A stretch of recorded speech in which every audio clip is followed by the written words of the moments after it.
Hello, students. This is Robert Curran, your film genres instructor. Our class will track the evolution of the zombie, focusing on how the zombie changes throughout the original three George Romero films, being Night of the Living Dead, Dawn of the Dead, and Day of the Dead. We'll also cover other zombie films, a lot of them more humorous, but the thrust of this is to, kind of balance the fun with the serious. And Romero really has a great zombie arc throughout his first Dead trilogy. Zombies date back to the Epic of Gilgamesh, a poem from ancient Mesopotamia. In it, the god Ishtar claims, "I'll knock down the gates of the netherworld. I'll smash the doorposts and leave the doors flat down, and will let the dead go up to eat the living." This dates back to 1800 BCE. There's a reason why humanity burns corpses or buries them. Dead bodies left in the open spread disease, especially when they contaminate a water supply. Throughout history, societies had strict protocols regarding burial and cremation. For instance, even in our society, modern day, coffins are still bolted shut. The origin of the traditional zombie came from Africa and was further developed in Haiti. It has ties to voodoo. A voodoo doctor would seemingly bring back from the dead a person to serve him or her. A victim would be given a mixture of poisons, including pufferfish toxin. This mixture would paralyze the victim and slow their heartbeat and respiration. They'd be thought dead and buried, only later for the voodoo doctor to disinter them and convince the person that they were now under the voodoo doctor's thrall.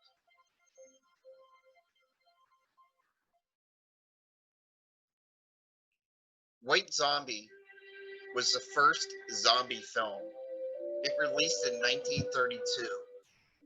The film featured white actors in blackface, a tradition we see now as very racist. Romero invented what we know as the modern zombie of today, and this dates back to 1968. In his first film, Night of the Living Dead, the film didn't have a copyright, which allowed many other later films to feature his concept of the living dead. It's very likely zombies would not be as widespread as they are if the copyright held, or if he had a copyright.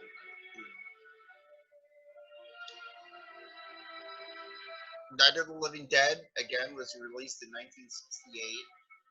In Night of the Living Dead, the undead are never called zombies. They're referred to as ghouls in the script. The first reference to Romero's undead being called zombies is found in the French film magazine Cahiers du Cinema. In Night of the Living Dead, we see the beginning of the zombie outbreak, like the start of what later zombie films, especially in Romero's camp, his are a progression of the infection. Zombies are quite primitive in this first film. We see them using tools such as a brick to smash a window or a gardening trowel, as we see in the screenshot, to stab at someone. Very is very little is ever learned about the origin of the undead throughout the film. The film sets the basics of the understanding of the Romero zombie, and many future zombie films hold these. One being that they're slow moving, that they can only be destroyed by massive head trauma. The zombies have limited intelligence, and a zombie seeks to consume living human flesh. The second of the Romero Dead trilogy is Dawn of the Dead. It was released in 1978. Only once in the film are the undead called zombies. In a newscast during the film, the zombies are said not to be cannibals, since they're a different species, and they don't prey on each other. So they're like a separate species, basically. Um, Zombies are described as pure motorized instinct. We see the zombies having a degree of memory, but little reasoning, if any, throughout the film. We learn the zombies, kill for one reason. They kill for food. They eat their victims. They're removed from humans, a new species. SWAT officer Peter says his grandfather was a voodoo priest in Trinidad and quotes his grandfather saying, "When there's no more room in hell, the dead will walk the earth." Throughout the Romero films, there is never any answer to why the dead reanimate. The director, George Romero himself, states he doesn't know why they did. For the first time being in this film, Dawn of the Dead, we see some sympathy towards zombies. And we see this in this screenshot where Fran is sitting next to a zombie with a glass window between them, or a glass door. But it just shows she empathizes with them, and she doesn't really have the same malice she had earlier in the film. The third of the Romero films is Day of the Dead, released in 1985. Day of the Dead is a very bleak film. In the film, it's estimated that the zombies outnumber the living 400,000 to 1.